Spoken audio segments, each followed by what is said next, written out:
Hi guys, I'm back with the Sleepaway Camp franchise, and today we're going to be talking about Sleepaway Camp 2, Unhappy Campers.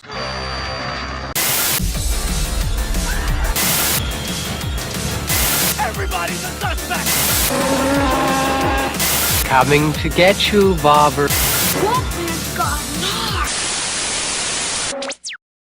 Sleepaway Camp 2 is a 1988 horror movie directed by Michael A. Simpson, and it stars Pamela Springsteen, Renée Estevez and Brian Patrick Clark. Before I get into the Sleepaway franchise, I knew that this franchise wasn't a well received franchise from critics and from our audience as well.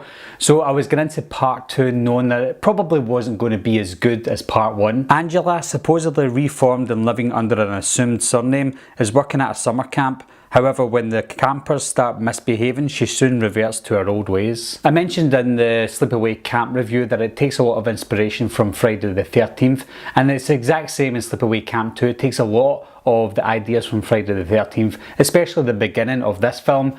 They are starting out like they do in the Friday the 13th sequels, where they tell a story of what happened in the previous movie. For us as an audience with this storyline, we know that Angela is played by a girl. However, what I do like about this sequel is the campers know that this Angela person is true. They also know that she used to be a man as well, so the campers don't know if Angela is a boy or a girl. So when they find out there's killings happening at the camp, they're assuming it's Angela, but they don't know if Angela is a boy or a girl. So it's good for them, but maybe not for us as an audience. I've said this time and time again, I am a sucker for late 80s cheesy horror movies, and this film oozes the late 80s campy cheesy horror movie. Not only does it do that, there are some 80s horror movies that don't show the aesthetic to it, but this does has the aesthetic to those late 80s cheesy horror movies. So with the look of the film, even though it's cheap looking, I do like that in this film. What would have made this better was casting Felicia Rose. Now I hear that the reason that she wasn't cast as Angela is because they wanted to go down a more comedy route and she just didn't have that, so they cast Pamela Springsteen as Angela. But after seeing Felicia Rose in movies like Victor Crowley, I think she probably would have done a good job. I don't know if she would have been better than Pamela Springsteen. I still think that she would have done a good job. I know this isn't a serious movie, and I know that the movie doesn't take itself seriously at all. So when it comes to the storyline, there's not much of a storyline. It's just about a killer who goes about killing people and they don't know who's killing them. It's as simple as that.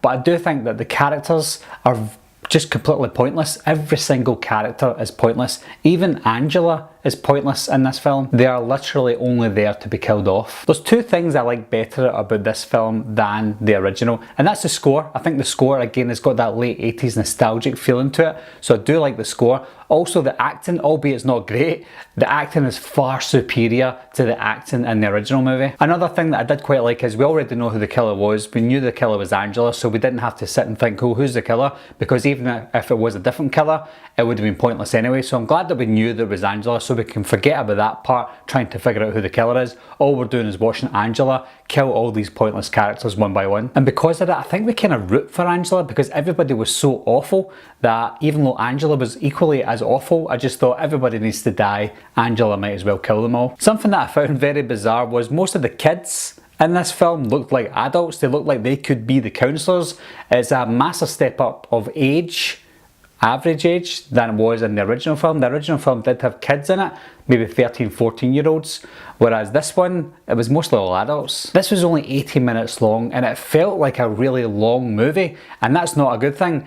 I think that the first half hour or so was quite fun, but it got very repetitive to the point where I thought, right, okay, I know exactly what's going to happen.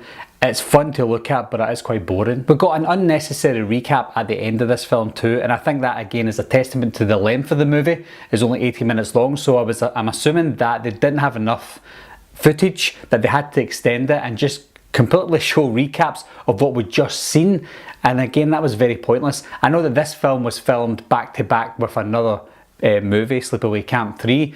I think they probably had enough footage to make one movie, but I think they wanted to make a bit of money, so they split it into two films, and that was probably the wrong decision. The ending just got even weirder and crazier, and it reminded me again of the Friday the 13th sequels. Have you seen Sleepaway Camp 2, guys? As always, leave your comments down below and let me know what you think of it. Also let me know if you preferred this one over the original. Anyway guys, thanks a lot for watching again, thanks for subscribing, I'll see you soon, bye bye.